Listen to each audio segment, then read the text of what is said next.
This podcast provides a platform that will share many different points of views that should empower you, uplift you, make you want to go out and do right. When you hear the term still a man, say, yes, I am. Still a man. Yes, I am. Still a man. Yes, I am. Let's go.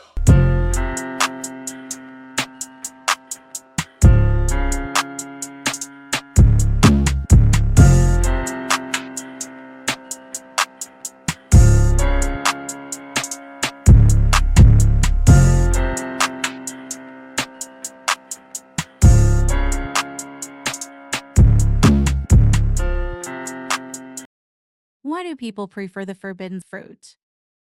What's up, people? Welcome to another episode of the Still a Man podcast. Tonight's topic, I should say, is why do people prefer the forbidden fruit? All right, so let's get right to it. Now, there's been a lot of speculation about what the forbidden fruit is. Now, for just so we clear about it, for intent purpose, we're going to be discussing the origins of that, and we're going to be discussing how it pertains to modern day. All right, so that makes it easy on everybody involved. All right, so here we go. Let's start. Let's go to the ladies first. Let's get right into the conversation. Patsy, what does the meaning of forbidden fruit mean to you? What does that mean to you? The meaning of what? The forbidden fruit? Oh, having stuff that you shouldn't have, like Eve eating the apple off the tree that God told Adam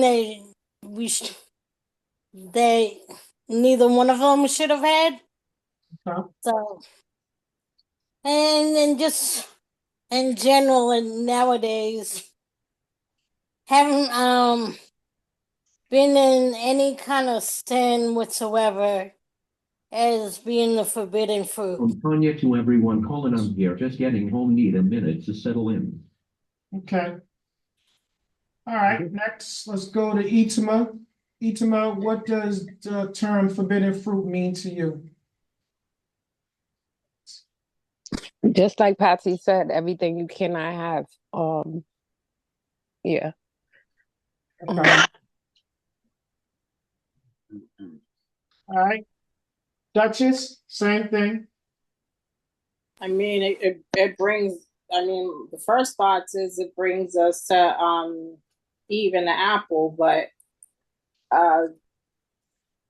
what everyone else has stated, it's about the desire to have what you've been told that you shouldn't have, and how people can be enamored by the things they're not supposed to have or do.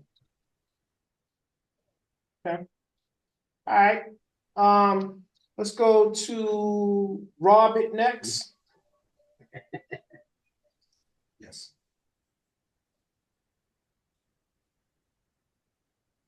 Robert. Okay. Gregory, let's get you. What does that term mean to you? I like to look at it as discernment, because of they was eating something from the tree of knowledge, and then it really created the moral compass. Now you know what good and evil is. Now you know that you're naked, stuff that you shouldn't know. Okay. All right, coming right out the gate, dropping jewels, huh? All right.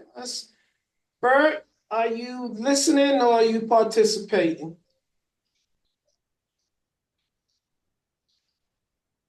All right, maybe Bird's Yeah. All right, well, I'm not gonna call on you a lot. You just tell me when you got it in you to answer. But what does that term mean to you, the forbidden fruit? I'm just gonna put it flat out as something you shouldn't have. Okay. Short. It's like a dot puzzle. You know, in the LGB double T's and QRS with a dot on it, they have a such thing called forbidden fruit. But it ain't the fruit you would think that you would buy in your grocery store. What is it? It's badootie. Well, we're gonna go to Sean next. I'm not gonna laugh. What does that term forbidden fruit? What does the term forbidden fruit mean to you? Y'all can't make me laugh. I'm gonna die in here. No, don't do that. Don't do that. Oh, so bad. No, don't do Desiring that. something that's either not good for you or that you should not have or cannot have. And so, Dude, same question. To me, it all boils down to deception, because you take something that people know is not good for them, but then you take someone who make them believe that it is good for them, and then they show you examples of people that has taken this fruit or have partaken in this fruit, and look at them, and then when you look at them, you think that they're lies and they're much better than yours, so you go along with the deception and fall for it, and then you fall right into the deception. Okay. Timmy, same question. What does the term forbidden fruit mean to you? I think it is a theory. It is really like it's a theory and it's a somewhat kind of like a passage to so to say unforbidden, right? We all know that they tell you don't do certain things. That's not what you're supposed to do. And some parents back then they might I forbid you to do that. You know, so to me, I think it's really just uh uh it's a damn Let's go. what I want to call it. I'm trying to think of what I want to call it or what it is really. So just a warning. So let's just say it's a warning until you find a better word that you're looking for. All Nah, right. it's not a warning. It's not a warning. It's a theory, and it's you know, it's people saying this is how it is, but you as a human being, you know what you shouldn't do and what you should do and what's right and what's wrong. So I think it's just a theory. Okay. All right. Tanya, you with us? Yeah, I'm here. All right. So the question is, what does the term forbidden fruit mean to you? I agree with some of the things that some of the panel said, but I'm gonna go in a different direction, and I'm gonna say forbidden fruit for me is being of the world. Okay. And to further explain that is because the word says that we are in the world, but we should not be of the world. Okay. All right. Just want to make sure I got it, everybody. So if you just now joining us tonight, we are discussing why do people prefer the forbidden fruit. So I want to make sure I got everybody before we move on to the next question. All right, everybody had a chance to answer? All right, let's move forward. All right, next question is the forbidden fruit truly an apple or is it the misinterpretation of man when translating into modern language? Who wants to take a shot at that first? Let's go to Dude. What was that again now? Is the forbidden fruit truly an apple, or is it the misinterpretation of man when translating into more modern language? Well, it's translated into more modern day language because it's really not an apple. It really is, and it's really not about the fruit either. It's really about obedience and loyalty. Mhm. And can you allow someone to deceive you to take you out of truth? So in other words, if you know what is to be truth, now we're thinking that they knew what truth. Today there's a lot of different truths out. There's only still one truth, but everybody got their truth. But back then they knew one truth and only one truth, and they were in paradise experiencing that one truth in peace. So when they let somebody come and put a question to that truth, all he did was put a seed, made them question that truth. And now once they question that truth, now they got a decision to make. You only knew one way. Now there's another way presented to you. And the way the person is selling it to you, like the great salesman, the great pitchman of all time, he's selling you something, he's deceiving you. Mhm. He has to make you believe that you're this is what a lot of stuff, this is what a lot of people, it makes you feel like you're missing out on something, like you're left behind, like there's something you don't know that everybody else knows, so you want to know too, so you jump on board with it. And the deception makes you believe that by what the deception is showing you and where it's leading you to, and then the examples is showing you. Okay. Itima, same question. Yes. He answered it. Okay. Robbie, you want to take a shot at that? I really didn't, but I want to apologize to the Lord. Sorry, Jesus, taking time off for a little bit of humor, light in this situation here.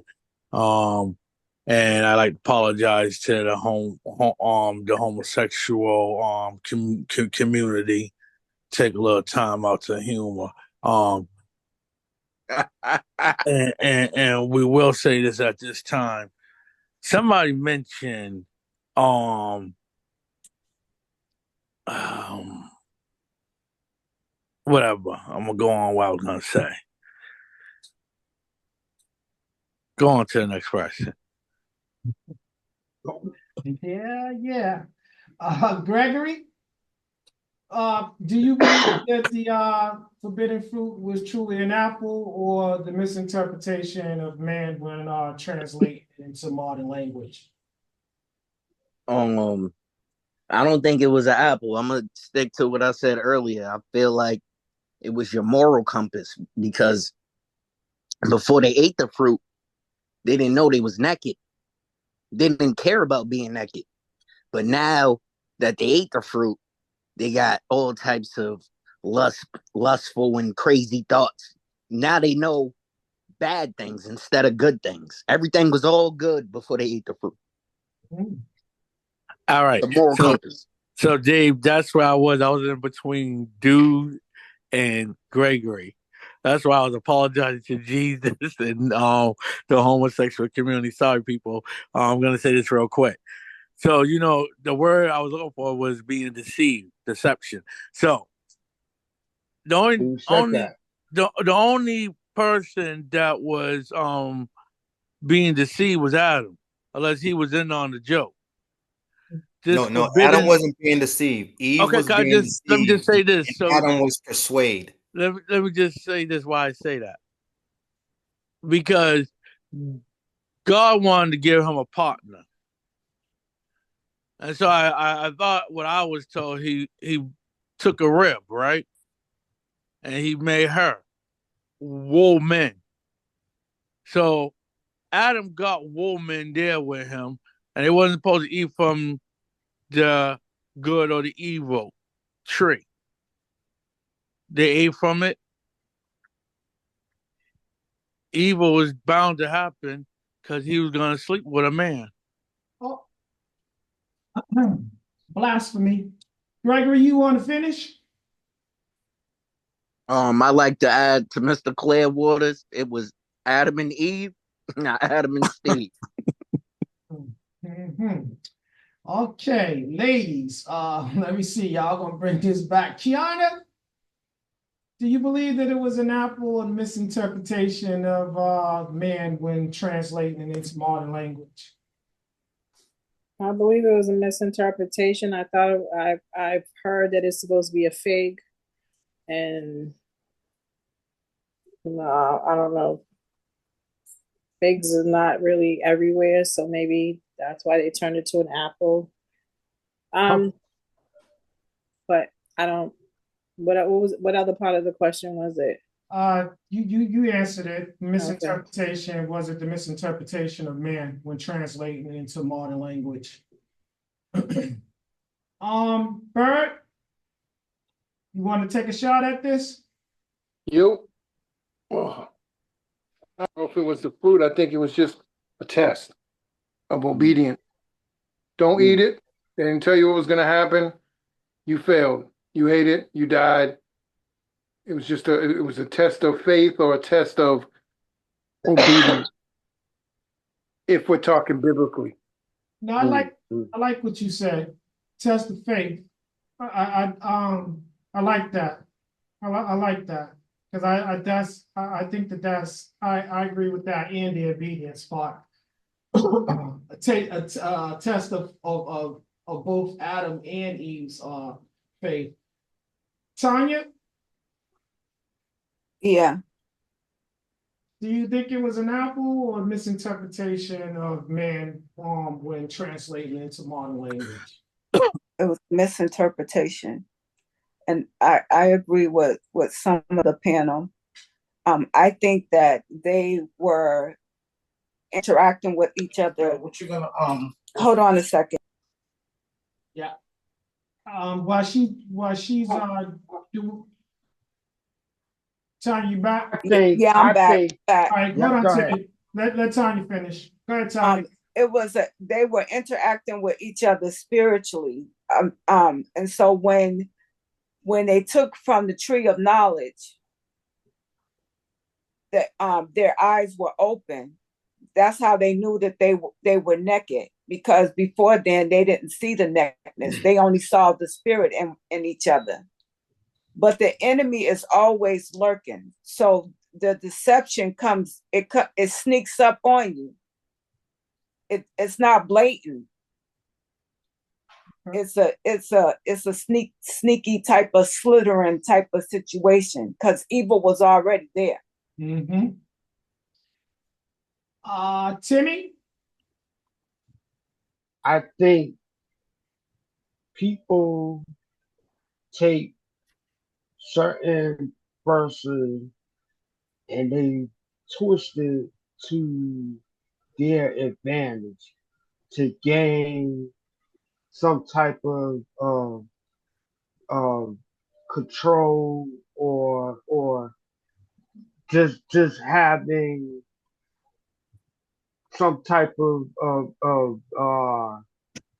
intense moment to with a person or person, and that you have them all believing. Now you have to understand that each thing has a meaning to it, but it's up to you. So it's like a hidden code that you will have to decipher, and break it down to get the meaning. Now you can be fooled by the meaning because you haven't, or no one have broken it down to you to the way that it it was printed. Mm. Now, when people print stuff, they leave it to the imagination when they write things. That goes for the Bible as well. It leaves your imagination open, and you always have two sides. You pick the right side or the wrong side. That's basically what it is. And so when people write things, they leave that to your imagination to decipher which is right and what is wrong. Okay. Patsy?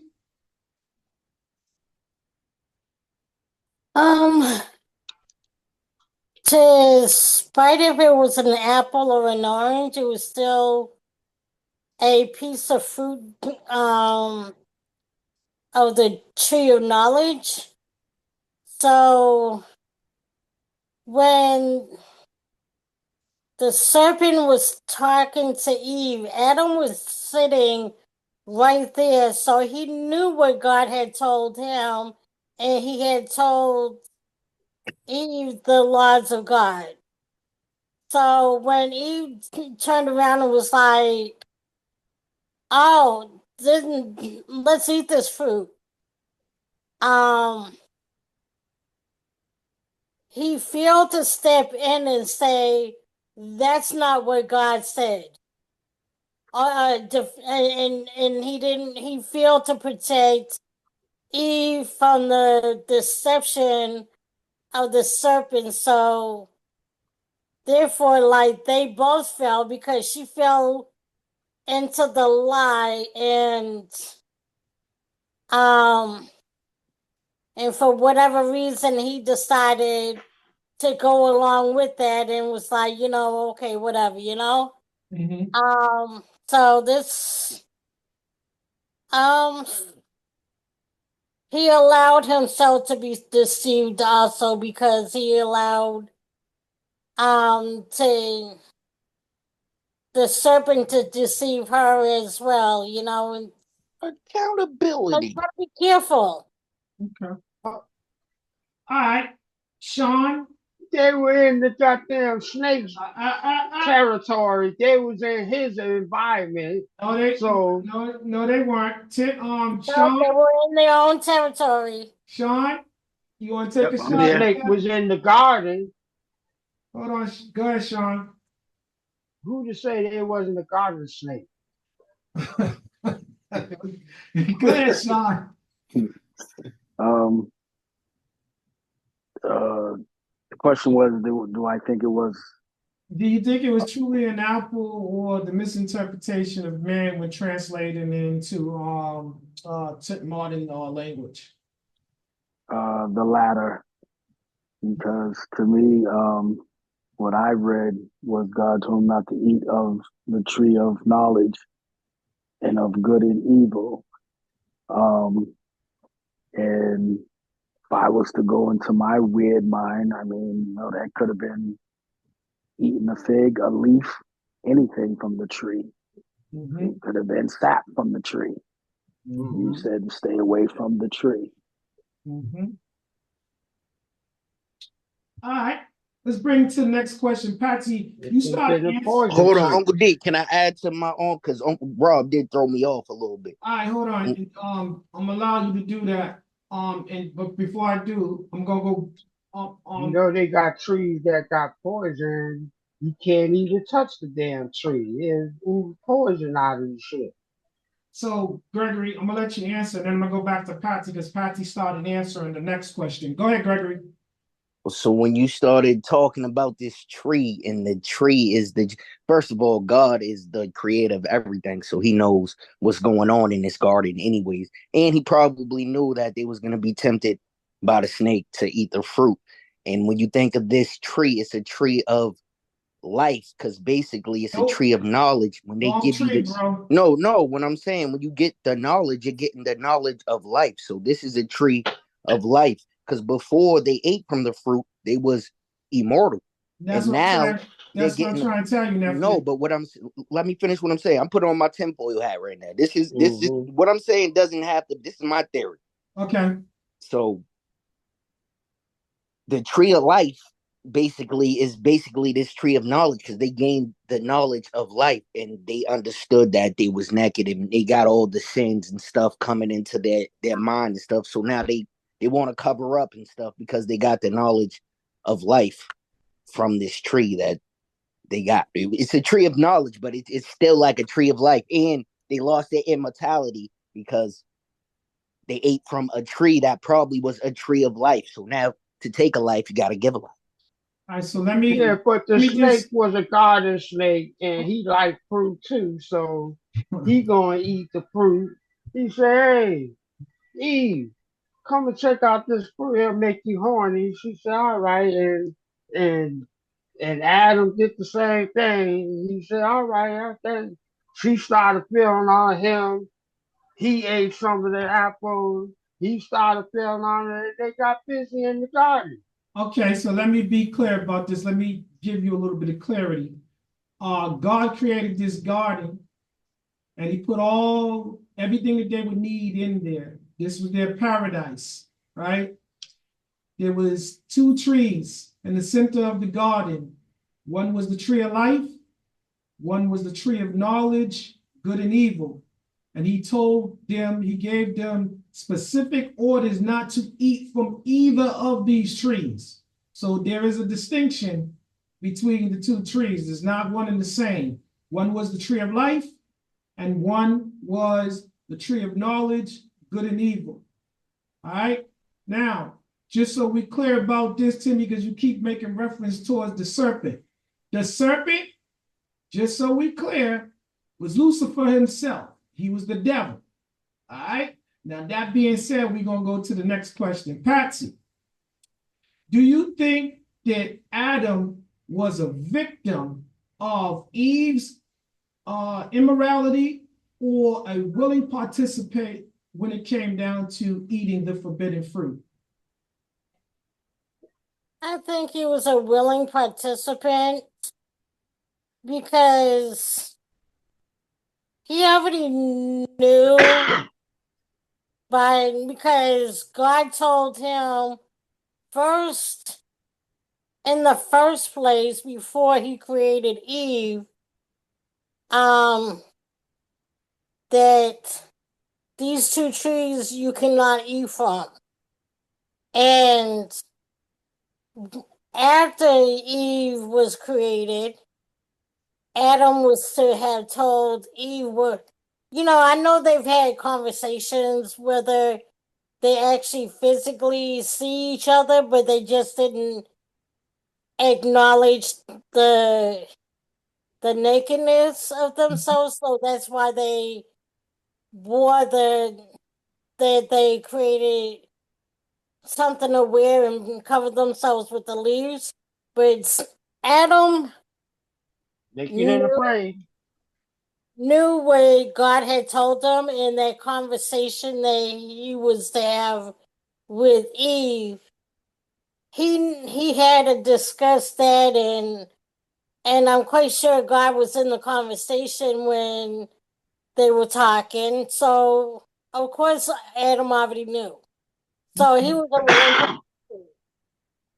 Say that one more time, Patsy.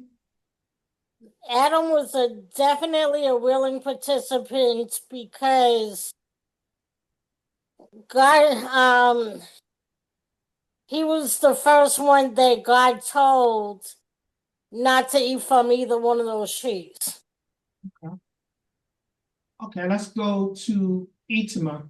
Now, Itima, Gabe, Lucifer could be a snake. He could be a wild dog. He could be anything he wants to be. He comes in many, many, many disguises. okay, We know that. you're correct. But in this scenario, in the garden, he was a serpent. Itima, do you think that Adam was a victim of Eve's immorality or a willing participant when eating of the forbidden fruit? He was a willing participant because God said what he said and he was supposed to obey what he said. He went he's a willing participant. Yes. Okay, and I want you guys to pay attention to this, and I'm not trying to divide the board, but I'm going to tell you right now, this is going to be a pattern. I think the woman's opinion is you're going to see something, whereas this is concerned. Watch, you'll see what I'm talking about. Kiana?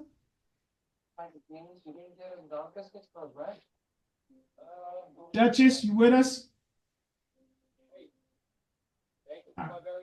I'm gonna go to Tanya. Tanya, you with us? Yeah. All right. So, do you think that Adam was a victim of Eve's immorality, or was he a willing participant as it pertains to eating the forbidden fruit? I think he was a follower. Yeah, Tanya, that's what I'm talking about. I think he was a follower because he knew what God said, and he was being disobedient. Mhm. He chose to follow. He chose to follow behind Eve and the serpent. So he was a follower. He wasn't being a leader. He wasn't being the head. Mhm. And that's the whole setup of the women. Unfortunately, the women's makeup where it's just defiant. I'm gonna do it anyway, even though you told me no. I'm just gonna do it because you told me no. And us stupid men are just following the women's lead because we're manipulated by the women's Feminine understanding wiles. of not want to follow rules and go against shit. Mm-hmm. It defined us as people right there and then. Yeah. Daddy said no, I'm gonna do it anyway. Your boyfriend says no, you ain't going out, I'm going out. Just because you said not to. That's the oppositional defiant disorder. Mm. This There's a lot of things in the world. has been said that men have misled women for many of years before. So when that Adam and Eve stuff started eating the fruit, Adam, he knew from God already. These were the instructions, the directions, or whatever you want to call them. You cannot do such and such and such and such. And you already knew what the consequences were, even if he haven't spoken on them. Adam knew that and allowed Eve to manipulate this woman so she won't lead like she probably would have been instead of man's world. Man's world has probably been about the woman. If he would have said, hey, Eve, I was instructed by God not to touch that tree at all, eat anything if we want a better life or whatever it was. He told him over here. But he watched this lady do as she did, ate that fruit, Right. set her up. So when God came back and said, hey, what happened? I thought I told you it wasn't me, Father, it was her. She ate it. But she ate it and you had tasted it with her, and then y'all made you made Earth move. So that's all I'm gonna say about that. He manipulated her just so he can stand in front at all times, and that was the following of women to today. They are always in back of a man because of that truth right there. Okay. All right. Look, can I add one more thing? Metaphor. It's a Nope, metaphor. nope. They ain't behind. We ain't behind them. I mean, they're not behind us. We're behind them. We followed Eve and ate the apple. Mm-hmm. Yeah, but You and take a what you're dark look seeing, into yourself, you follow the woman's lead even though it's wrong. but the woman's not up front. That man is the woman's tend to be behind her man or on his arm. Okay, hold on. I'm gonna let Tanya see because y'all on. I'm gonna let Tanya go because I'm not gonna break the floor what it is because y'all are giving positive feedback and stuff like that. Go ahead, Tanya. So what I was gonna say, because he was a follower, and God saw that, and he knew that that was gonna happen because he knows all. That is why they were kicked out of the Garden of Eden because he was a follower. He didn't then want them to go on to the tree of life and eat from the tree of life and live forever. Ooh. And I have to agree with Gregory when he said, it's a life for a life because they died spiritually. God had to he killed an animal to cover them with with coverings instead of the fig leaves. They were covered with animal, which is why you Naked got and to kill. afraid. Got to kill to And cover the remember, scent. all tree Hold roots on, are connected. hold on. I'm allowing y'all to jump in, but let the person finish. Hold on, Greg. I'm gonna come to you right after Tanya. Go ahead, T. Finish up. It's why you gotta shed blood to cover sin. Okay, Gregory, I'm gonna bring you back to the initial question. Was Adam a victim of Eve's immorality, or was he a willing participant when eating of the forbidden fruit? Well, it goes back to that yin and yang thing. You got God that put Satan down here in this domain to rule. He knew he was going to be down there in the garden. And he already knew he set Adam up to follow him because everything that God tells Adam to do, he follows that. So when he made this woman and she had her own mindset, she went to the tree of the knowledge and good and evil. He followed her because you got to think about it. It's a good and evil tree anyway. So she's being called by an evil spirit to the tree anyways. And then he's following the person that's supposed to be of him to the tree. And it's all following that. It's almost like the snake is a charmer. And it's ironic that you need a charmer for a snake. You get what I'm saying? So I get where you're going with it. I can follow that. All right. Yeah, I get what you. All right. Hold on, It's Timmy. naked and afraid, Hold Dave. on, That's Timmy. what I look at it. We gonna keep it to. Let me hold on, cause I wanna Hold on 1 second. Gregory, was you finished? yeah, I Because was if you finished with look dope. at the show Naked and Afraid, it's No. bringing you. It's like that same vibe. But They I have do to. feel like for the women some type of accountability for y'all too. Y'all can't just say We're gonna it's get all we his gonna it's don't all don't. his fault because he followed her. But she should have never did it anyways because they were told not to. Hold on 1 Both second, of them. Jake. I'm gonna cut you short real quick. Hold on, because I don't want us to veer off course. Kiana, are you back with us? You guys, you're gonna have to turn your mic on so you can be heard. All right. So Kiana, I don't she might be having issues with her mic or something. We're gonna go to Sean next. Sean, was Adam a victim of Eve's immorality, or was he a willing participant when eating of the fruit, forbidden fruit? He was a willing participant because, as Patsy said earlier, the instructions were given to him. Mm-hmm. And I keep hearing y'all say this. Remember, I told you Adam got the instruction. Hold on, let me finish. I keep hearing you guys say this, but I want someone to go fact check this when I go on to the next person, because there's like 2 more people I got to go to. But I believe that God had this conversation with both Adam and Eve about the tree of life and the tree of knowledge and good and evil. Now, don't take my word for it. I'm not certain Oh, of the it was order of Adam sequence. first, then Eve. Hold on. I'm not certain of the order of sequence. But I think that someone go fact check that. Sean, was you finished? I got you. I fact checked it. She definitely knew not to eat from those trees. He told her to. I thought so. No, I don't. I think that He knew, but She was God hungry, gave the goddamn it. instructions to to Adam, Adam. Yes. and Adam, like I said, Hold had a on. Let me read. choice. Let me read it for Yeah, y'all. read it, Gregory. Genesis 3:2-3 states that Eve knew that God had instructed her and Adam not to See, eat the fruit he from the may tree.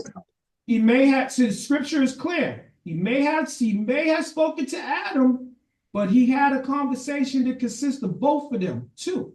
So even if he knew initially, she was told as well. So they both was given instructions, and they both. That's why I said he was a follower. But they both got punishment though. Yep. So it's not that just But we both need to take they credit both have punishment, but accountability for no, what he happened. got the instruction though. He was supposed to. It started with The him. lead. He's He needed supposed to to be the lead. obey. He needed to obey. Yes. He needed He's to. supposed to It, be it, the it all man. starts with order. It's order. Mm-hmm. Order in the house. Okay. All right. I'm gonna let Dude get a chance. And Adam was naturally a follower because he was already following the words of God. That's the one he should have been following. Dude. And not Eve. Dude. Yeah. All right. She I'm gonna had let some you. good wet, so he went Timmy, and got that. come on. Let's keep it. Listen, we talking. We don't do no blasphemy. We talking about the scripture. Dude. That's part of the damn scripture. Blasphemy again. Dude. Yeah. So get to the point. Yeah. They both they both were at fault with it, and Adam was there the whole time. He watched the whole thing played out. At any time, all he had to do was stop it. But what we're forgetting here is that we have a fallen one here who knows the word better than they know the word. Mm-hmm. Crafty with his word. So it's y'all sitting here like, well, all she had to do is say this. Well, first she was the first one to approach him. He's very deceptive. Women are easily deceived. Oh, he's a charmer. He's Yeah. He's Yep, an you're right. angel of light. Don't forget. Yeah. So women they're like the Most High says they're the weaker vessel, so they're easier deceived. So he knew exactly where to go first. Why? Because he was there chilling with Adam before Eve came along. How come he didn't go to Adam? Because Adam was wrong. But now he knew I can get the woman to persuade the man. People don't understand how powerful the persuasion of a woman is. Y'all act like this is easy. The persuasion of a woman is very powerful. It's not easy for any man to take that. Just like it's not easy for a woman to take a deception of a man who's crafty with his words. Why you think there's pimp and hoeing out there? I'm not using Apple saying, but why you think you take this nice girl from a nice home who have this man pimping her? Because his words are very crafty that he got into her mind to deceive her. That's what the devil did. He deceived her, and he knew that he was his way. The woman was his way into Adam, because all he had to do, because if Adam would have never had felt, if he would have never had eaten the fruit and Eve would, everything would have went on normal. Everything would have went on normal. But because he ate the fruit, then their eyes were both open. And now he's the seed giver. So now every man, because of Adam, got sent in them because of his seed. That's why it was very important for Adam not to eat the seed. To eat the fruit or fall. Once he fell, everybody fell. Why? Because he's the seed giver. Everybody who produce after that, come from that, is going to be born in sin. Why? Because of the fall. Because he's the seed giver. So he's the one that's at the top. But being a man, he got to take responsible, because at any day he shouldn't never watch no man or no snake or nothing approach his woman. He should have been like, hey, get the fuck out of here. And he had the most power in that place. He had more power than the serpent. All he had to do was just say it and it would have been done. But he wanted to see how it play out. Then once he saw the woman take it, then she said, look, nothing happened to me. I'm still as sexy as I am. Look at me. Look at me. He said, okay, let me try it, because nothing happened to her. But that's what it's all about. Okay. All right. Because So real dude, quick, he was Dave, playing real quick, Dave. politics. Hold on. Gregory Well gave us said. Genesis 3. Okay. And the reason why I stated that God gave Adam, yes, Eve was aware of what was told to Adam, but the original command was given to Adam before Eve formed. Even before Eve was formed, yeah. That's what I said. So That's that's all why I I'll knew. stand on That is that. true for sure. That's the We reason have why to I'll. Yeah, but remember, God made Eve for Adam because he didn't want Adam to be lonely. So he was going to follow this lady to his death. Hold on. Off the cliff. Let Sean finish making his point. Go ahead, Sean. So then I had finished. I just wanted to, because the question was asked, was Adam Victim. a Yeah, victim or or a a willing willing participant. participant? Yeah. And I said he was a willing participant because of the fact that the command was given to him first. Mm-hmm. And so him knowing what he was supposed to do, he went against that by listening to Eve. So it wasn't that. I mean, yeah, everyone can say that Eve influenced him and this, that, and the other. But to answer your question, he was a willing participant. Okay. Now everybody pause a minute because Timmy got to get a chance to answer it. Timmy, be brief but be brilliant. Same question. Was Adam a victim or a willing participant? Again, it's a metaphor. It's a metaphor to to separate things. Again, like I use the sifting method. Everything, like they tell us about the story, is to be sold, not to be told. So, for me, is just that you have to sift through things, and people turn things around to their advantage to gain leverage or power over someone. That's the way I look at it. If you really look at it for what the words are saying, then it's a right and wrong thing. It ain't got nothing else to do with all the other nonsense. It has, if you really look at things, when they say people live righteous and eat right and treat others with respect. That's the way I look at it as. Okay. All right, so I'm asking everybody to pause your phones, your whatever your devices that you're on. Gregory, we was gonna show videos, but we ain't gonna show those videos because everybody basically answered the questions. They don't need no support. They got it. Everybody's on the same page, and let's stay on the same page. Now, what we're gonna do is go in order. I'm gonna ask everybody, please do not give no rebuttal, no refute during this next question. Let the person who I call upon answer it, and then the next person, then you answer it. Hold your refute until after everybody has answered the question. Okay? We're gonna go to Itima first, and then we're gonna go to Bird. All right. Itima, you ready? Ready. Okay. Because God is all knowing, how come he did not prevent this act of defiance, allowing them to eat from the tree? Why did he allow this to take place? He gave us the freedom to choose. Mm. It's one of the things he gave us. That's your answer, short and sweet? That's it, short and sweet. We can choose. Go, girl. All right. Bert, you with us? Yeah. Abba, he's all knowing. He sees all, hears all. Why did he allow this act to take place? I'm gonna ride on Itima. It was the position of choice or faith or obedience. Okay. Test of obedience. All right. Duchess, are you back with us? Yeah, she ain't back yet. Okay.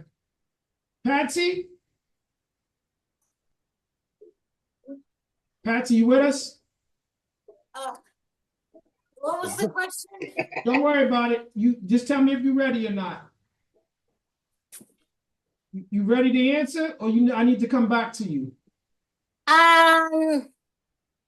You need to come back to me because I didn't quite get the question. I'm gonna give you the answer. I'm gonna give you the question if you're ready. If you're ready now, that's what I'm saying. Can you answer? Yeah, I'm ready. Okay, all right, here we go.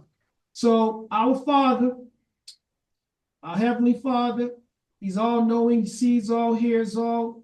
Why did He not intervene in this situation? Why did He allow this act to take place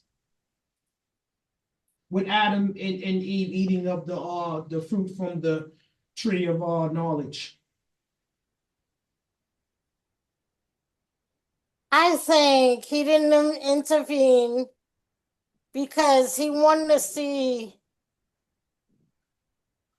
whether or not both of them would be obedient, but especially Adam, because I um felt like did make Adam first, and he expected Adam to be the head of household, so to speak. So he should have led Eve into letting her know this is not of God. This is not what he instructed us to do. So he failed to protect her from the serpent, and therefore he failed to protect himself as well. So with that being said, after the fact that he knew Adam and Eve ate from the tree and whatever, and he knew that they had went in, and he already knew where they were, and he was just calling out, okay, where y'all go? Adam, where are you? But he already knew. But he just wanted to see if they would admit to their wrongdoing. And even though he did, he's like, look, I'm naked. How do you know? Da da da da. And he had to explain and come forward of what he did do. And God did forgive him, but he still had the consequences at hand. To be laid down on him, but like most parents, like when you see a piece of chocolate cake being bitten off or missing, you're gonna go around and figure out who ate it. So as a parent, you already know what the child did, so God knew he's the ultimate parent. So he already knew what Adam and Eve did, so he had to let them explain themselves, especially more Adam than Eve. Okay. Go ahead, Patrick. Goddamn it. Robert, same question. You gotta turn your mic on. It's still Tuesday. I mean, what's it here? No, it's Wednesday. Today is Wednesday, November the 5th. The question was. The question was, because God is all knowing, he sees all, hears all, why didn't he step in and prevent this act from happening, them eating from the tree of knowledge?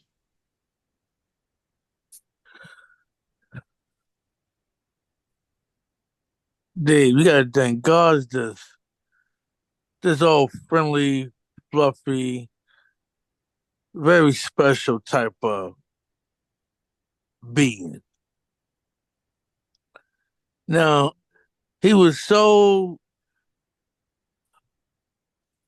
nice. He went up to Adam, dug in him, and pulled all the rib,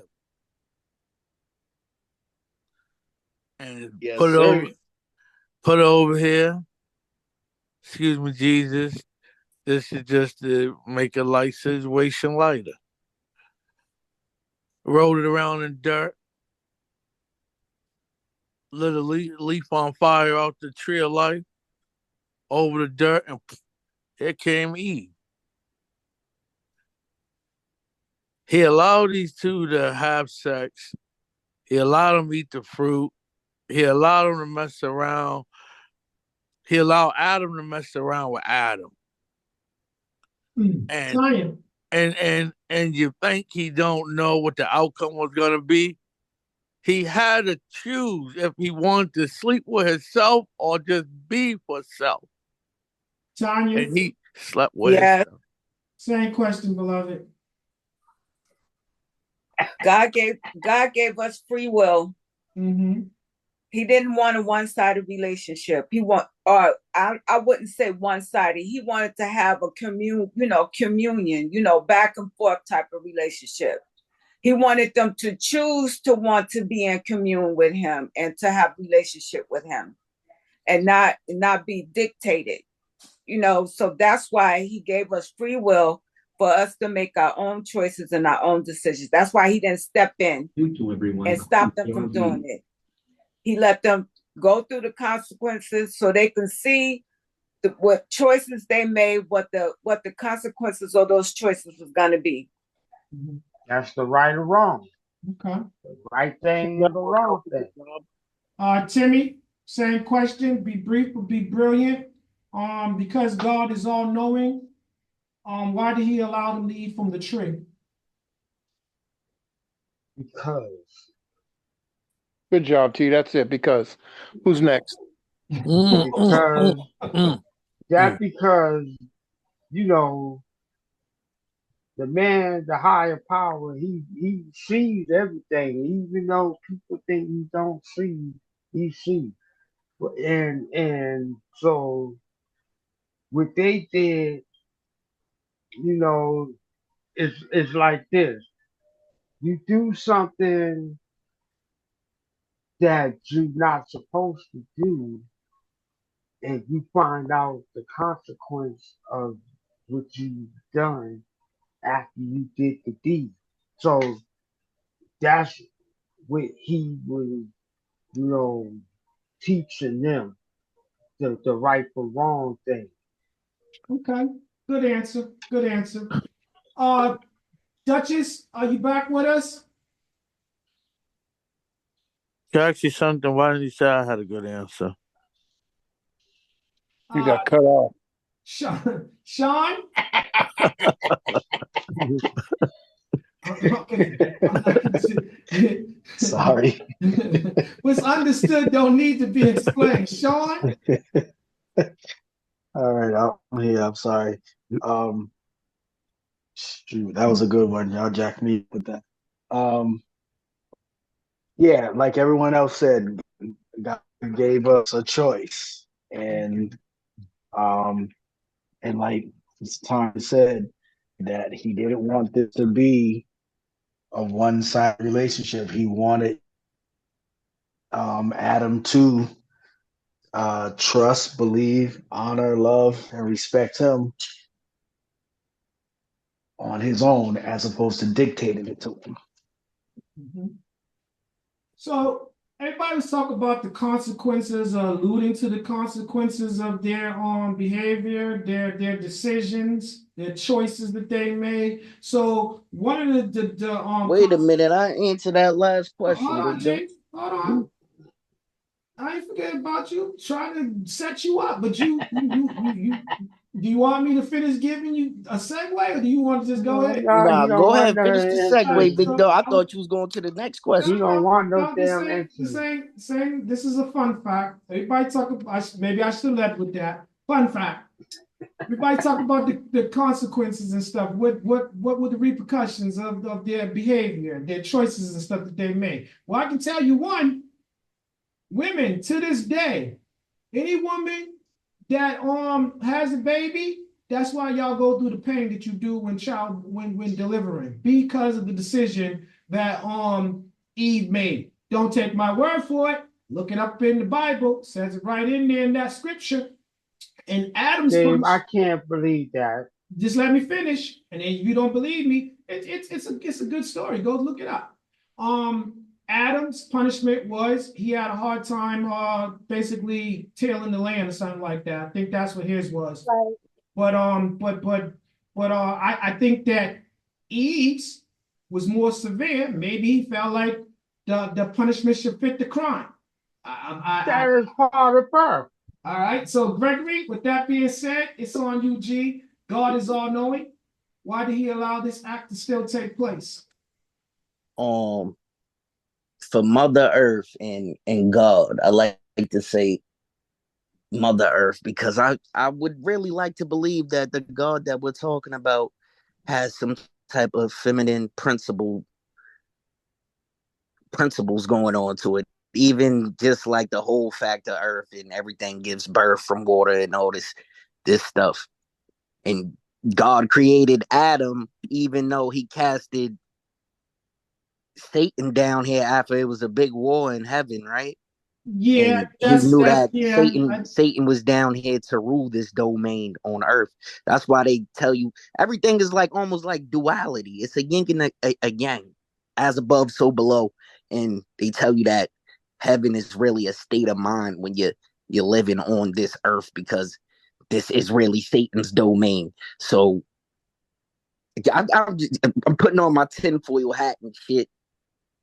Take that tinfoil hat off, and let's come back to this. There's a Like lot I of said, sun you God got So is all there. knowing. Why did hold on, I Robbie. never heard that before. Tinfoil hat. Is that what iron hangers and stuff for antennas or something? What is that? What do that Is mean? the block off certain waves, Yeah. radio waves. You won't understand it, Robbie. You're not from that You're world. not going Mm, That's, through the goddamn No, airport sneaking no. ass. go ahead, Gregory. Finish answering the question. The question is, because he's all knowing, Lining the why did shit he with allow that to aluminum take foil. place? So when you got him knowing that this person is down here, and then you have the acid, you know how they said God came to them and they was naked and they was hiding. So you're getting a sense that they could see God at this point, right? And then, and I meant to correct some of y'all because it says that Eve ate the apple and then she gave a piece to Adam, which is the piece that got caught in his throat. So even with that knowledge, you know that the apple got caught in his throat. It never really went. He never digested it really, but he followed this person that was probably in the image of God. This is why he was so keen to following her, because God has some type of feminine principle. Even with Satan, they tell you that Satan looks like a transgender, right? So when you see it, right in my line, they said a Baphomet is transgender, right? Come Am I on, bugging? talk on it, Greg. Let's hear where you going with it. When you You thinking was about, watching South Park, huh? um, When you are Satan and tripping. Saddam, huh? So, You are please, tripping. go ahead, Gregory. Finish up. You got the duality thing. So he knew that was gonna happen, and everything is good. Even her being made out of the dirt and the red thing, like Uncle Rob was saying, this Mhm. dirt is being ruled by Satan. You get what I'm saying? Mhm. So you know who knew the tree, the knowledge from the tree already, and you know what Satan told her when she ate the apple, that she was gonna be like God. How could she be like God? She's giving birth to things now. She's giving life to things like God gave life to Adam and the world and to Satan and passed him down here. You get what I'm saying? So that's the only reason why I'm thinking this is a duality: men, women, yin, yang, good, bad, good, evil. It's crazy. Okay. Heaven, hell. All right. So, just so we clear, Adam and Eve And did. birth pain. That's not just with humans. That's four-legged, wild No, the animals. woman All any those woman, any they all have female birth creature pain. on this earth, they give birth, That's right. they They give life. have birth pain God gave when life. they give birth. Do you Okay, get that? guys, y'all been doing so good. Let's stick to it. So, just for the sake of argument, like I stated, I'm going to reiterate this. Don't take my word for it. Take time to go look it up, and then you'll see what I'm talking about. Go find the scripture. You can read it word for word. The scripture don't lie. The misinterpretation comes from the person that's reading it, their level of comprehension. All right. So that being said, let's go to the next question. Burr, you with us? Yeah. Let's fast forward to the present day. After Adam and Eve did what they did and got cast out of the Garden of Eden, started having children, and brought about the whole human race. Because those are the first men and women, so everybody comes from them. All right, let's fast forward to the present day. Question is, why do both men and women pursue people in committed relationships or that are married? Why do people pursue? Yeah, Why do men and women alike desire people that are in committed relationships or are married? Maybe the challenge of it all, to want what you can't have. Yeah. Okay. Robert, same question. Could you hear me? Yes.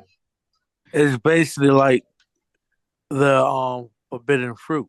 Oh, so you with us? I'm always with us.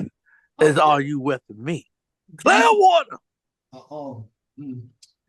Itzma, you still with us? I am. Same question, beloved. Why do both men and women have a need to go after people that are in committed relationships or that are married? Because some people don't want to work for this. They don't want to build their own, and they envy from the outside what those people have. Mm. Go on, girl. All right. So I'm just gonna step in here for a moment. So we have a t-shirt that says envy is the green-eyed monster. Robin, where can they find this t-shirt? You can find this t-shirt and many more items or things at emporiumplus.org, where you will find the latest fashions in Envy Forever, Still a Man, Adaptive Parish, SOS Support Our Sisters, Adaptive Parish Ladies First, and Youth Serum. That nigga still got it. Itzma, was you finished? I am. Okay. Stop it. Patsy, same question. Why do men and women pursue individuals that are in a committed relationship or married? Because they don't have the committed love for themselves and they're trying to find love in the wrong places. Y'all got it. Y'all feel y'all. Gregory, same question. I'm scared. I think that question goes both ways. What is this married person doing in the singles person's area? And if what you what was you doing next to the tree of good and evil? Okay. All right. So we're gonna go to Tanya next. Same question, Tanya. Why do men and women have the desire to go after someone that's in a committed relationship or someone that is married? I'm gonna say because we're all fighting against the good and evil inside of us. We all got a little bit of the charm inside of us, or we fall for the charm in others, and so it's acceptable to if you're not where you need to be, you can fall for what you don't want, what you don't need. Timmy, same question. Say what? Why do men and women Come again, desire individuals that are in committed relationships or that are married? I'm gonna go with my brother Bird, where he said it's the challenge, the thrill, the challenge to see if you can get this person to drop their guard, and the thrill is the chasing her, keep, sort of like hassling her, not really hassling her, but keep popping up and showering her with things, and they'll break down that wall, and then this is some evil stuff, Uncle T. Let him finish. No, it's not. Let him finish. And from there, once you break that wall down, get that person to be comfortable, man or woman, to be comfortable, then you can insert your evilness or your goodness, your kindness of your heart, or that person could get you to break down your walls and do the same, put up a cliche like she did that or he did that, and let you break down your walls and flip the script on you. And I think this is how it becomes a lot of where it's a lot of tick for tack, the women out here today, because of all that back and forth and the distrust on both sides. Okay. Sean, Oh, was somebody about to add something? I was gonna Go ahead. further clarify what I was saying, but you can go to Sean first. No. Go on while you got it. Because I was saying that if you're not where you need to be, you can fall for what you don't want.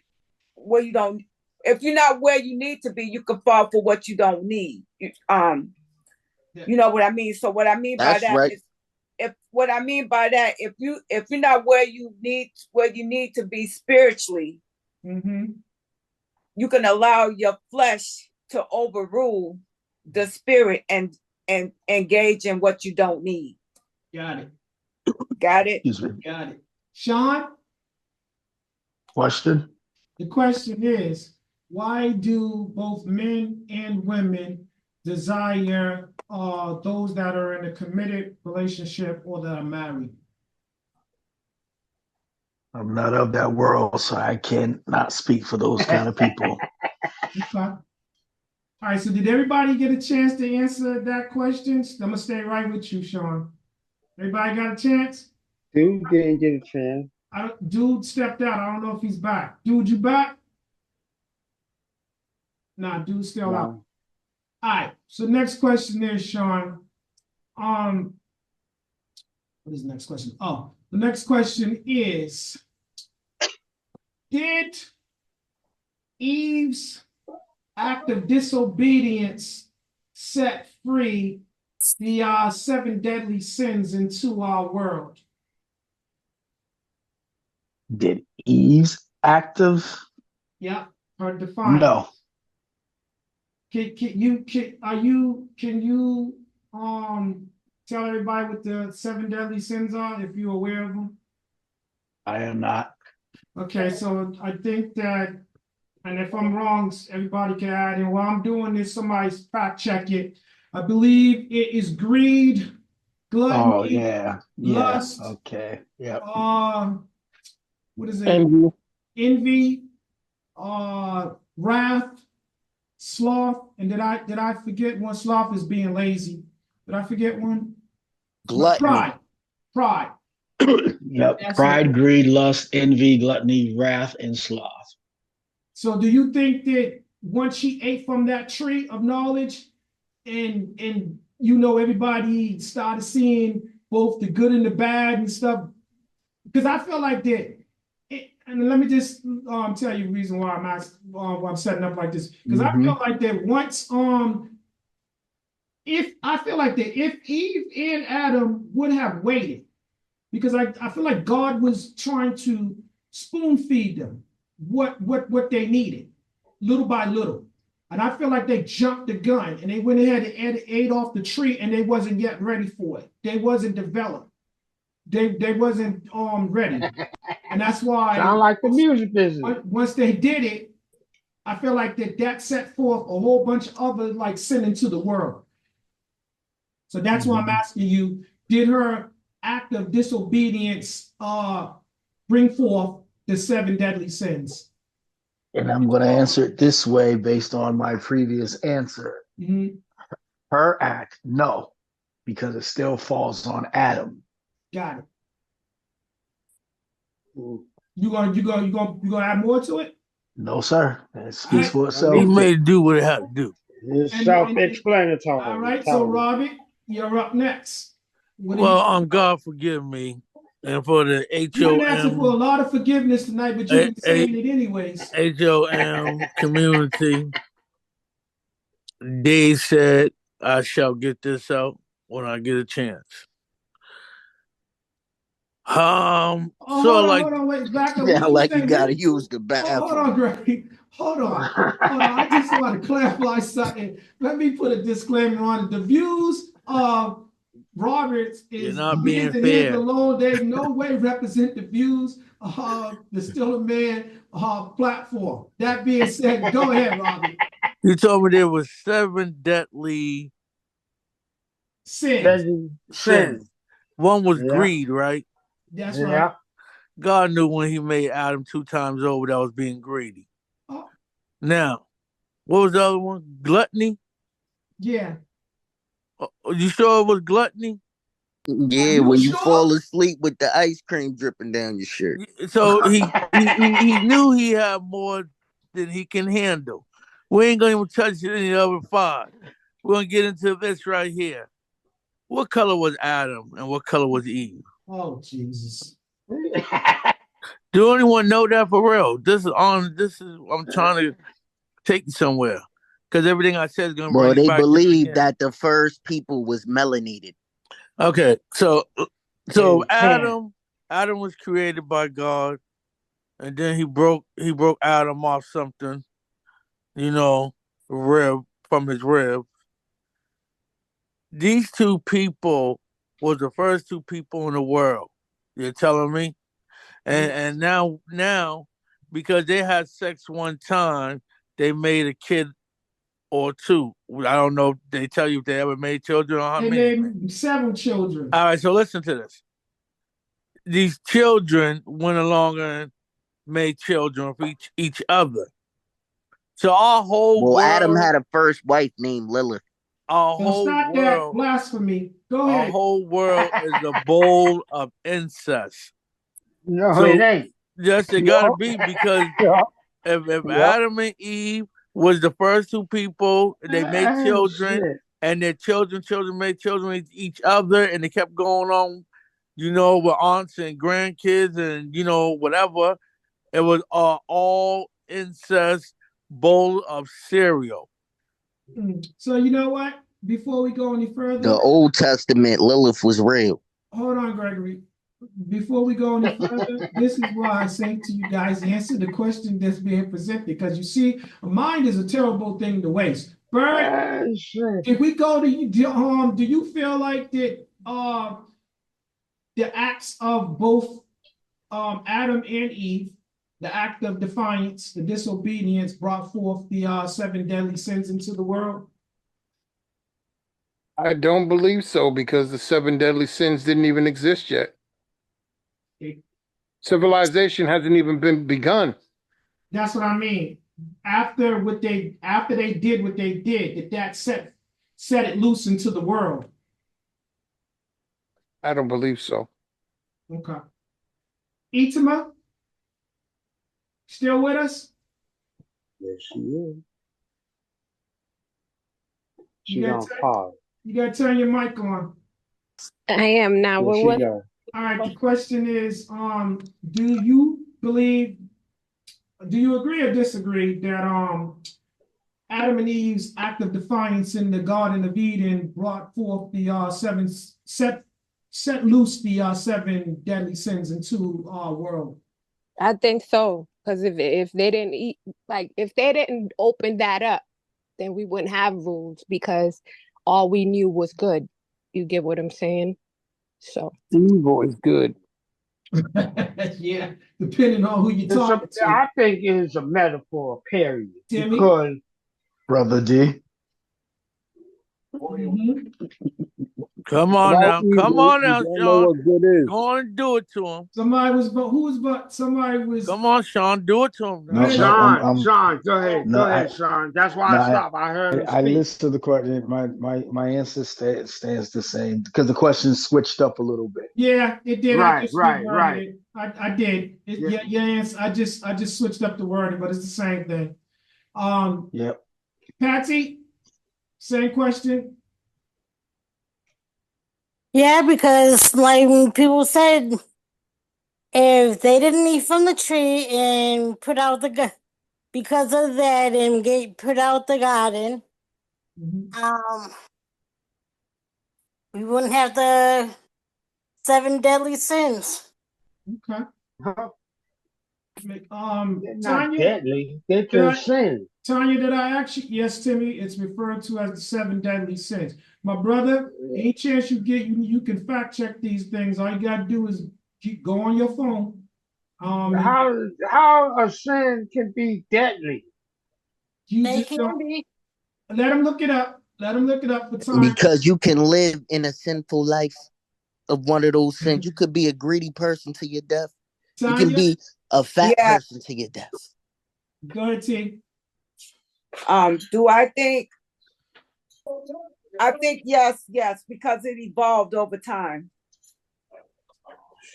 So yes, as more people came into the world, then these sins developed. First, it was the lust, the desire for sexual gratification, and then gluttony, the overindulgence or overconsumption of food, drink, or sex.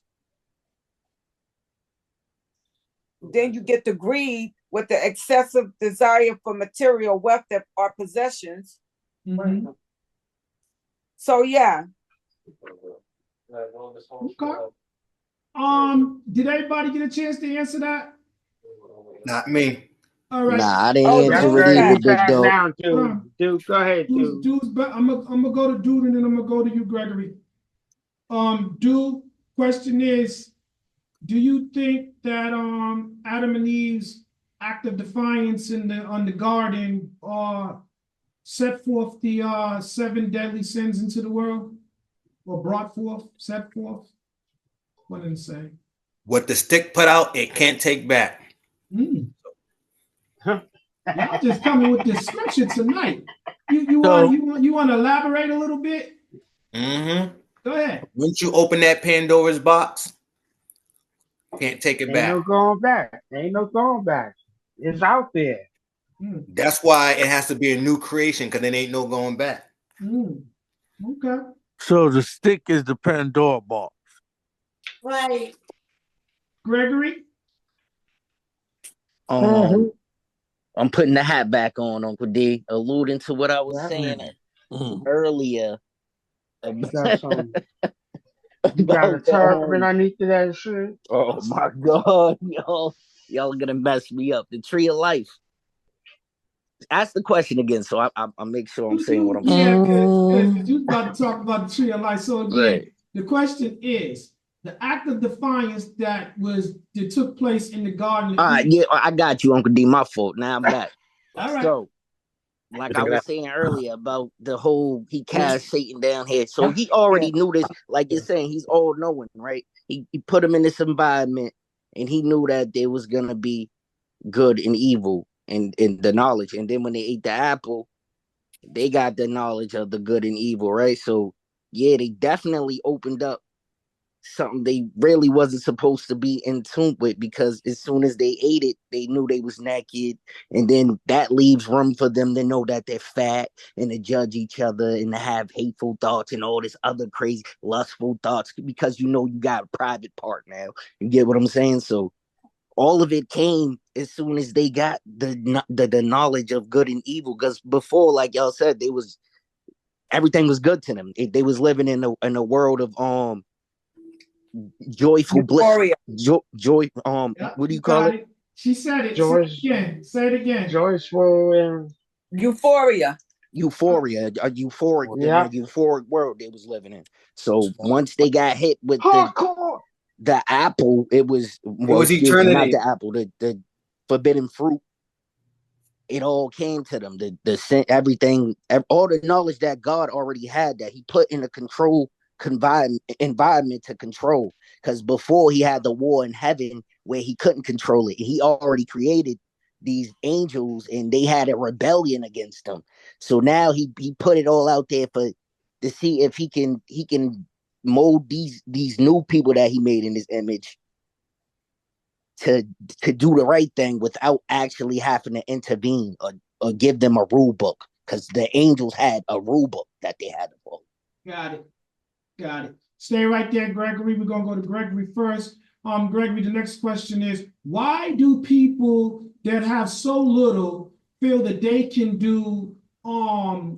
that they can better manage that those have in an abundance? Is that too deep for you?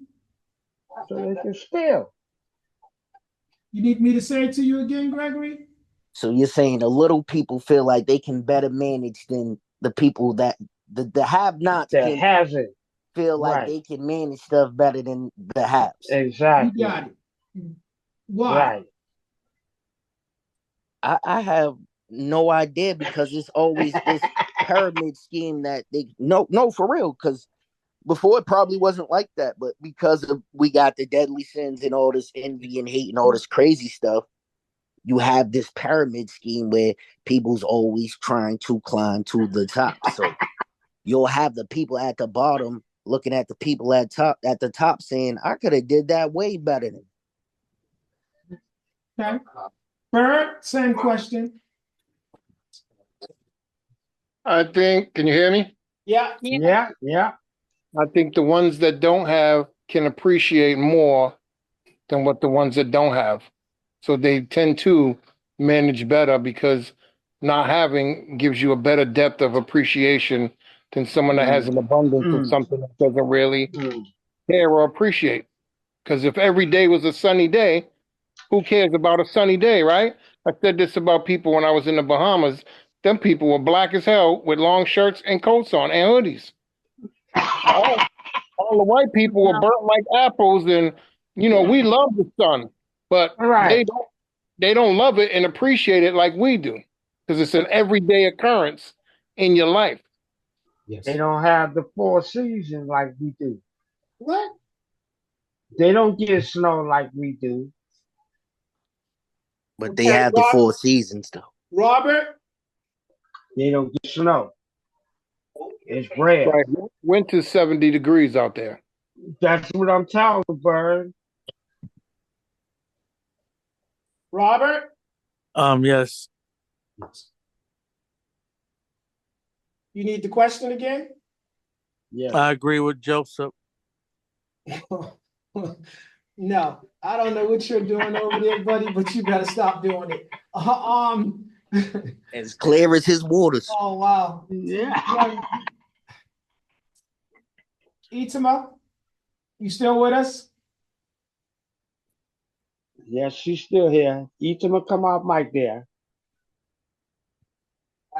Y'all got to give it up for my co-host tonight. I'm telling you. All right, we're gonna go to Well, Patsy. she's on. Yeah, here she goes. Go ahead. What was it? All right. So the question is, why do people that have so little feel that they can do better manage better manage what those that have in abundance? So again, why do people that have not feel like they can do more than the people that have it? They can better manage what those people that have it do. What's the media?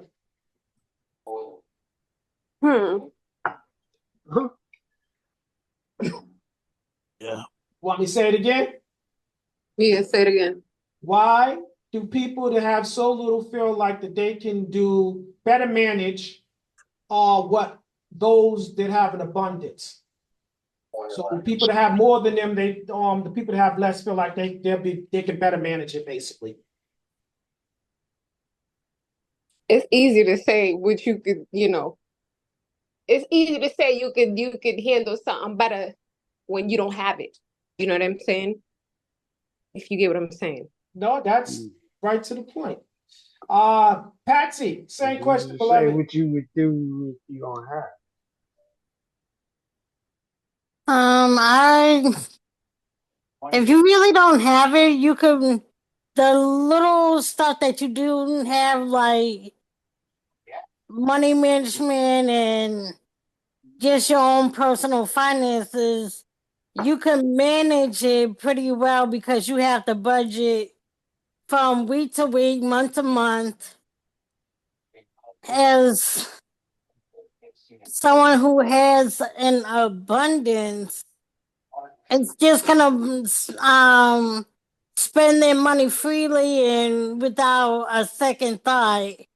So when you have overabundance or just the abundance of, compared to someone that doesn't have as much, you're gonna be frivolous with your funds and be like, oh, I don't care. I'm getting in my 10% of inheritance next month or whatever. I got a weekly check from there, whatever. They don't care when the person has to go from paycheck to paycheck. Okay. Tanya, same question. Same question. How do I answer this?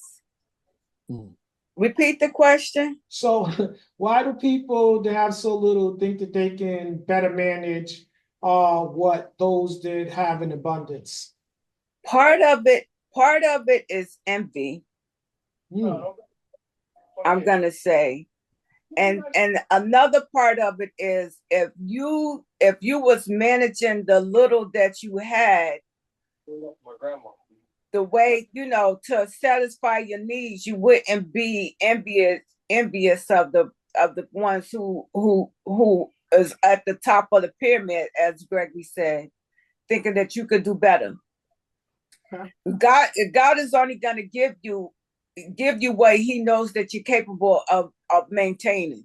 I was waiting for one of y'all to get to that. Go on, speak on. He's only going to give you what he knows you're capable of maintaining. If you are not satisfied with what you have, that's where the greed comes in, and you're trying to get more and more and more and more. And then you lose focus and you become selfish, and it's not about taking care of the people. It's about me, me, me, me, me. If you maintaining what God gave you the way that it's supposed to be maintained, he'll give you more eventually when you're able to handle the more. That's what I'm talking about. So hold on. He gave you the abundance. God gave you the abundant amount of whatever it is you have in abundance. So if he gives you just enough to see, then he's giving you the abundance, right? Exactly. That's the point that I'm making. So then you mismanaging the abundance. That's where the envy comes in at. Now you envious of what somebody else got because you mismanaging what God gave you. Can I add to that, Joe? Wait, because we're gonna come to you, Gregory. So to you. I'm gonna let you answer too. Hold on 1 second, Greg. Well, go on, Gregory. Go ahead. No, I was just gonna say it's a control factor. I already answered this question, Uncle D. It's a control factor too, because if everybody was to have, there would be no need for a have not. You get what I'm saying? We all was sharing our resources like we used to do before everybody got conquered and trading, and everybody had, even in like a modern day aspect, if everybody had a car and a nice job, a nice house, picket fence, and land, there would be no need for anybody to be jealous of anybody. It would suppress a lot of the sinful things that go on in the world. Okay, that's a good way of looking at it. That is a good way of looking at it. Equality. It may not be realistic, but go ahead, Sean. I was going to say, to piggyback off of what Gregory said, for all of that to have happened, Adam and Eve would not have done what they've done. Aha. Understand it. Aha. So we can thank our I don't even Our know what so-called forefathers, they wouldn't be our forefathers, they would be our foremother and stepfathers. father, the first our first parents. Well, Listen, listen. so go ahead, Sean. You want to? So that's your answer, Sean, to that question. Yes, You sir. all right over there, Bob? Dude, same question. They're killing me. What is it again? The question is, why do people that have so little feel like they can better manage what those that have an abundance? It's the level of their thinking when you're used to have when you're not used to having a lot and you see other people with so much and you know what you're doing with your little bit and you're getting by with your little bit and you see someone with more than you, like, damn, if I had what they had, well, what I'm doing, it'd be better. But not knowing that his mind, because he got what he got, his mindset is a little higher than your mindset when it comes to this finance stuff. So ask a lot of lottery, notice a lot of big lottery winners who never had money before win it, it ruins their life because they don't know how Yes, to it does. manage that. It's They a don't know how to curse of manage. the lottery ticket winner. Yes. There you go. It's this people think it's, oh, once I get money, all my no, your problems are just beginning once you get all that money. Because you gotta know, you gotta have a mindset to deal with that type of money. And it's like when you got $20 in your pocket and your budget and $20 to $100, that's easy for you. But now when you get millions of dollars, you have that same mindset, like you got $100 in your pocket, so you'll go out and buy something for like $20 million. Like, oh, I got 80 million left. You go out and buy something for 10. Oh, I got then you realize all the money's gone because you have a small mindset when it comes to money. Okay. Timmy, same question. Well, here's my story. It's an illusion. It's an illusion. It's an illusion to make you think that people with money does all the things that you see. Now, let's take it to the side where you see normal people with money don't flaunt it. They don't have to flaunt it. They try to stay low key as possible. People that don't have money, they try to be all up in the try to make you think that they got money and they really don't. All they doing is out there prostituting themselves, trying to get the big bag. But until they get that big bag, they out here fronting, acting like they getting money and they really ain't. You see the difference from people who really got money. Those people ain't buying no damn expensive clothing. That all that is a target to the less fortunate, the have-nots. That's all it is. Because the have-nots want to be where the have-gots are. All right. Let's go back to Bird. Bird. So I think this is relevant to our conversation too. Have you guys ever heard the term or the saying, the grass is always greener on the other side? Have you heard that, Bird? That's a lie. I said Bird. Goddamn lie. Bird? Yeah, I hear you. I agree. The grass ain't always greener.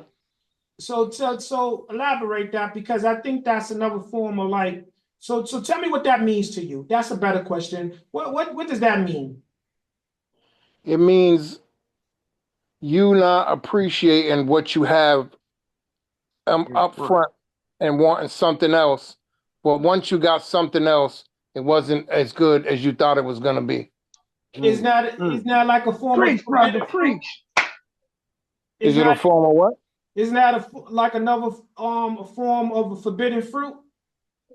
People want it what they Yeah, you can call it gluttony, you can call it greed, you can call it anything, but the grass ain't always, but there's in some cases the grass can be greener on the other side. You can get out of an abusive relationship and get into something that's amazing. So it depends. It's circumstantial, you know, when you want to use that quote in a sentence. The grass ain't always greener. Okay, I like that what you said, circumstantial. I like that. I like that. That's a perfect answer. It's circumstantial. Ichiba, you still with us? Yes, she is. Ichiba, turn your mic on.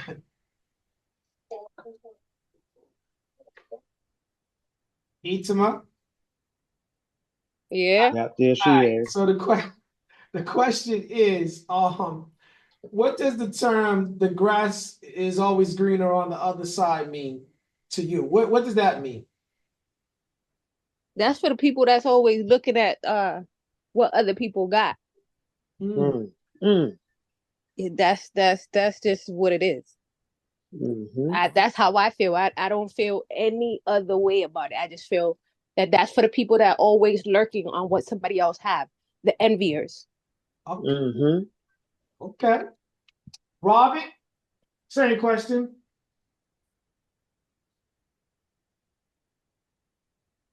You gotta turn your mic on, Brimage.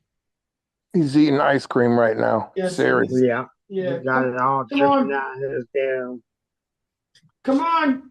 I'm here. I'm trying to, be reasonable. Dripping ice Are cream you out trying that to? You've been acting like Joe Biden. Yeah, I was about to say, Sleepy Joe, you better stop having them Dave, hands you don't stand pay up me on your enough lap. by the hour to deal with these flunkies. Oh. So anyways, I wasn't aware. Listen, everybody on the panel, don't let this person lead you astray. He is not being paid. Can you answer the question? Term the grass is greener on the my other And we side. are not flunkies.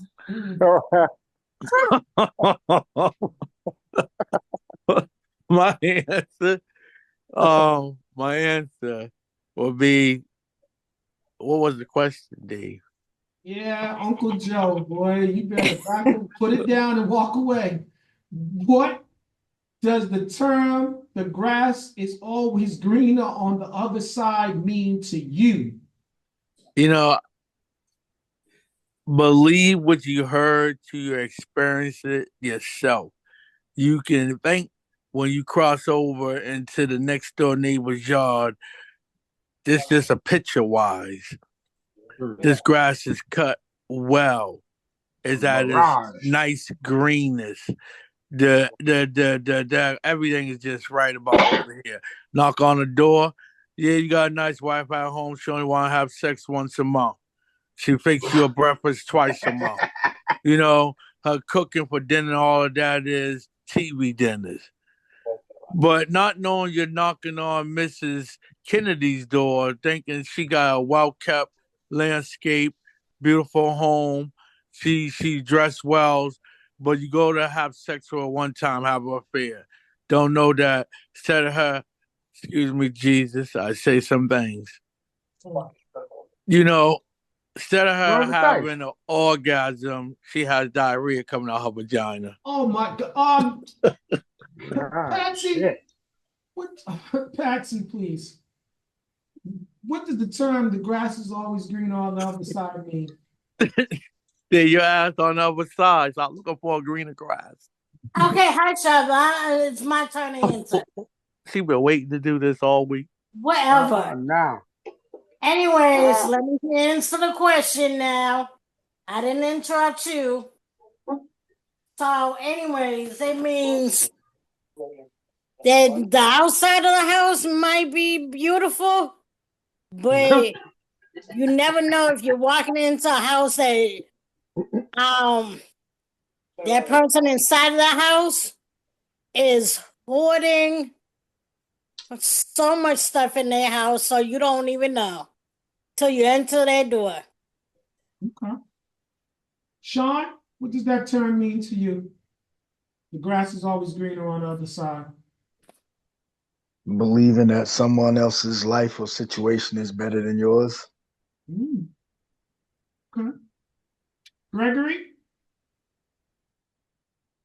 I think that statement has the beauty of life wrapped all up in it because the grass could be greener on the other side, but it could be all weeds and nothing grows here. And then you'll never find out if you stay here and not go to the other side to find out that there's sunflowers over here. You get what I'm saying? It's just like the goddamn wildebeest. It gives you the choice. The You have wildebeest no always that went it to the gives you the other choice side to because make the your own grass was decision. green on the other If you goddamn want to side. go to the other, Go ahead, Gregory. it gives you the choice if you want to go to the other side. It leaves a choice for you to make. It's the beauty of life. You have to make your own choice. So, do Wow, goddamn buffalo and the wildebeest. what? The question is, what does that term, the grass is always greener on the other side, mean to you? Grass is always greener or not greener? The grass is always greener on the other side. What does that mean to you? That's bullshit because the grass ain't always green on the other side. So that's just Goddamn it, those damn buffaloes always go to the other side, goddamn it. And the wildebeest and the goats. The great migration went to the other side because the grass was greener. And that's There your ain't all answer. that brown shit on the I other just side. told you it could be all weeds over there. All Nothing right. grows over Let's there. let's keep it together. We're almost done, dude. What was you finished? is the only there's only two reasons you should be going to look for going to the other side is when where you're at is a desolate wasteland and ain't no help and you have to go. And number two is when you don't have the knowledge or the wisdom to understand what you have and know how to flourish what you already have. Now that's bringing it back to the point of hand. I like that. Tanya? Yep. Same question. Well, I am going to agree with what Dude said. I'm also going to agree what Gregory said. I'm also going to agree what Bird said. I'm going to agree what Patsy said. And I'm going to Robert. No. And she's and not going to agree with Clem. And I'm going to add that you can go to the grass on the other side of grass is dirt. Mm-hmm. And also you can go to another field, like, and that's why I agree with Gregory and said that it's weeds and all of that.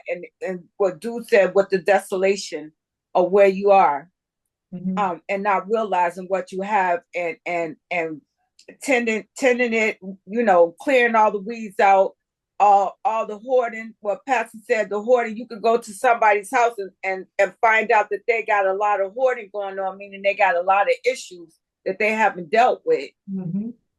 So you go into something that's worse and not better. Yeah. It's a metaphor. I pretty much agree, except the vulgarity. Okay. But other than that, yeah. All right, so could I say something, Brother Dave? I'm trying to bring it on in, Reverend. Can I go ahead and give you my perspective? Go ahead, Dave. Usually you don't give us one. So what would make today? I'll end the show tonight. I'm going to end it tonight.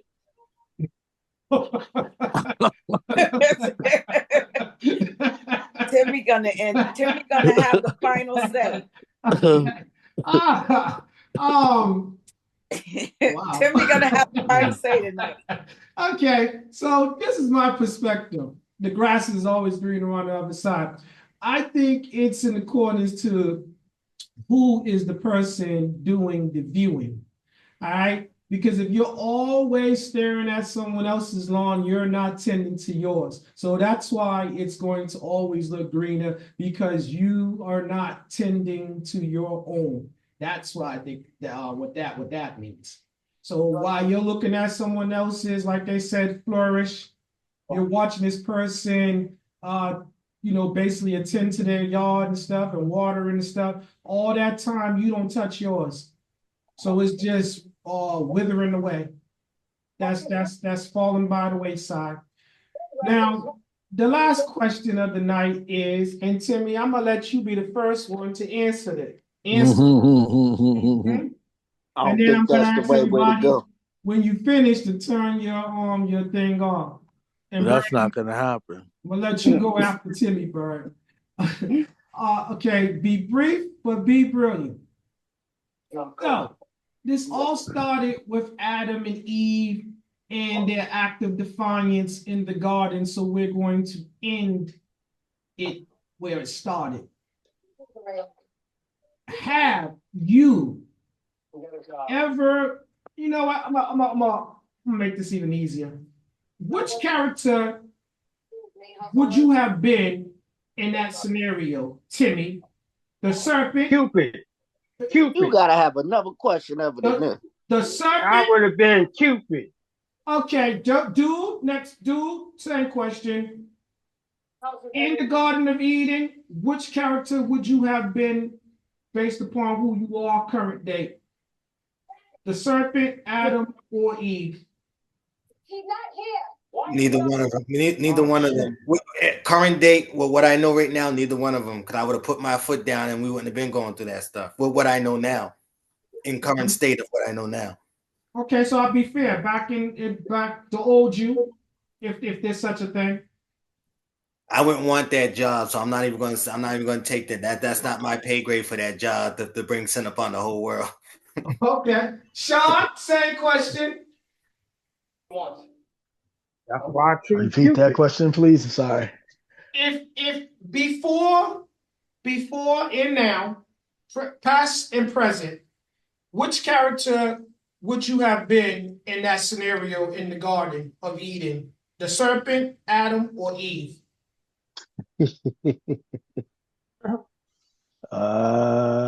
Ooh. And we have to pick one, right? Or you can say what Duke said.